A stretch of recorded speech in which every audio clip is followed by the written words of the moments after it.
warahmatullahi wabarakatuh. Halo teman-teman semuanya, perkenalkan nama saya Siti Nurul Karimah. Saya akan menceritakan tentang asal-usul Desa Tuyuhan. Sebagian besar masyarakat di Kabupaten Rembang mungkin sudah pernah mendengar atau mengenal nama sebuah desa bernama Tuyuhan yang terletak di Kecamatan Bacor, Kabupaten Rembang.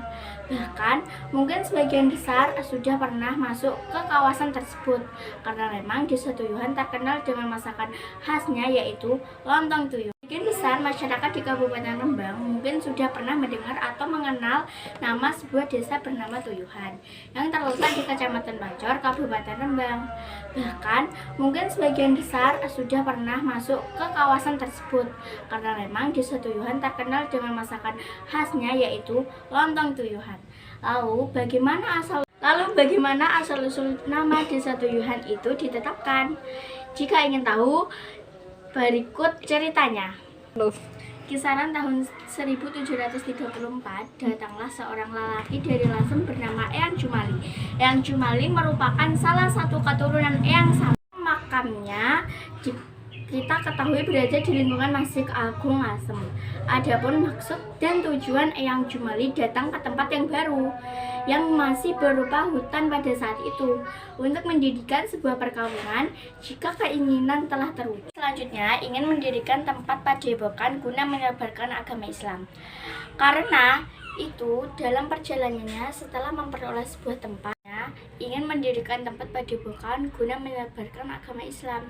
Karena itu, dalam perjalanannya, setelah memperoleh sebuah tempat yang dianggapnya cocok untuk mewujudkan cita-citanya, Eyang Jumali segera mendirikan sebuah gubuk sederhana di pinggir sungai. Dan tidak lama kemudian, Eyang Jumali sudah berhasil mengajak orang-orang sekitar untuk mempelajari ilmu agama Islam. Rupanya, Eyang Jumali untuk menyebarkan agama Islam di tempat yang baru itu tidak sia-sia. Dalam kurun waktu yang tidak begitu lama, telah banyak orang-orang yang mau bergabung dengannya. Padepokan yang semulanya hanya sebuah gubuk itu telah mengalami perkembangan yang sangat pesat. Tempat yang semula dianggap sebagai tempat yang angker itu telah berubah menjadi sebuah perkampungan yang banyak dihuni oleh orang-orang sekitar. Hanya saja, meski tempat yang angker telah berubah menjadi sebuah desa, keangkeran tempat itu masih belum sepenuhnya dianggap sirna karena mereka masih meyakini ada dua buah batu angker yang terletak di tengah sungai. Melihat kenyataan itu, untuk menghapus keyakinan para pengikut bahwa dua buah batu yang terdapat di tengah sungai itu memiliki keangkeran yang luar biasa, Eyang Jumali mempunyai kiat yang sangat unik. Untuk menghapus keyakinan para pengikutnya bahwa dua buah batu yang terdapat di tengah sungai itu memiliki keangkeran yang luar biasa, itu Eyang Jumali mempunyai kiat yang unik. Karena memang rumah Eyang Jumali berada di tepi sungai, oleh Eyang Jumali dua buah batu dianggap angker dijadikan tempat buang hajat.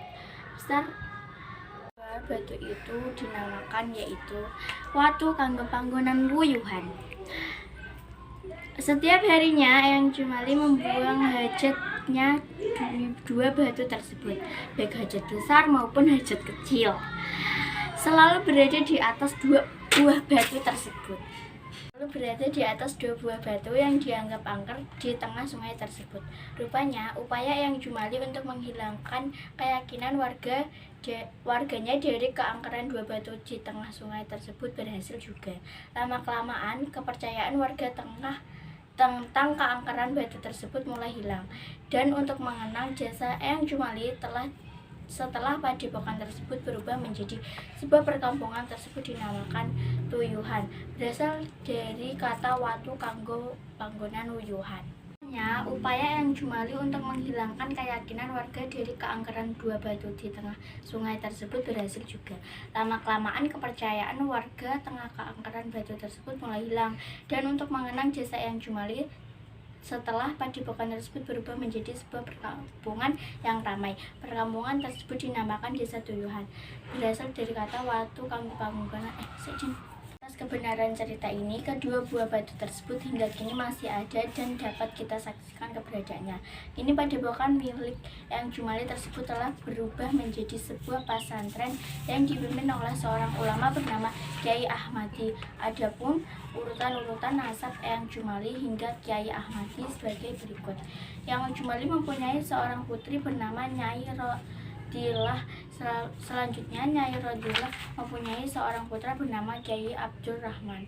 Kiai Abdul Rahman mempunyai sebuah putra bernama Kiai Ibrahim. Kiai Ibrahim merupakan seorang putra bernama mempunyai seorang putra bernama Kiai Haji Tablawi. Selanjutnya Kiai Haji Tablawi mempunyai seorang putra bernama Kiai Ahmadi yang memimpin pesantren hingga sekarang ini. Dengan demikian, jika kita melihat urutan nasab tersebut, Kiai Ahmadi adalah keturunan ke-6 dari Eyang Jumali.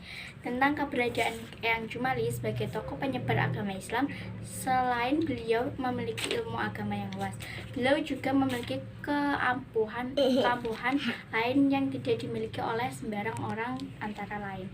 1. Eyang Jumali mendirikan padepokan berada di tepi sungai. Tetapi setiap musim hujan datang dan terjadi banjir. Padepokan Eyang Jumali tidak pernah kemasukan air. Air banjir yang datang hanya terbendung secara gaib di sekitar padepokan Eyang Jumali. Pada sekitar tahun 1739, rumah salah satu saudara Eyang Jumali yang tinggal di Nganjuk, Jawa Timur mengalami kebakaran. Tanpa diberitahu lebih dahulu, Eyang Jumali dapat mengetahui musibah yang dialami oleh saudaranya. Maka Eyang Jumali segera mengajak kebenaran orang pengikutnya untuk pergi ke sungai yang ada di sisi padepokan. Selanjutnya, para pengikutnya diajak menyiram air ke arah timur. Apa yang terjadi? Rumah saudara Eyang Jumali yang terbakar tiba-tiba dilanda hujan yang sangat lebat.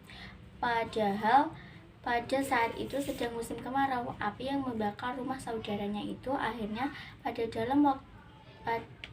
padam dalam waktu sesaat setelah hujan lebat tersebut. Karena kemampuan Eyang Jumali tersebut membuat kebesaran nama Eyang Jumali semakin melampau. Bahkan penguasaan pada waktu itu merasa sangat segan dan sangat menghormati Eyang Jumali. Sekedar untuk diketahui, Desa Tuyuhan terdiri dari 4 dukuhan, yaitu Duku Tuyuhan, Kidul, Tuyuhan Lor, Murangan, dan Karanglo. Desa Tuyuhan terdiri dari 4 dukuhan, yaitu Dukuhan Tuyuhan Kidul, Tuyuhan Lor, Murangan, dan Karonglok. Pada masa penjajahan Belanda, letak rumah kepala desa selalu berada di luar dukuhan Tuyuhan. Kepala desa memiliki urutan tinggal di dukuhan Karalok atau dukuhan Murangan. Itulah cerita tentang asal-usul kejadian Desa Tuyuhan dan sebagai bentuk penjelajah hidup. Pesan moral yang dapat kita ambil dari dongeng tersebut adalah: janganlah putus asa untuk mencapai sesuatu yang kita inginkan, karena dengan berputus asa kita tidak akan dapat mendapatkan hasil yang kita inginkan.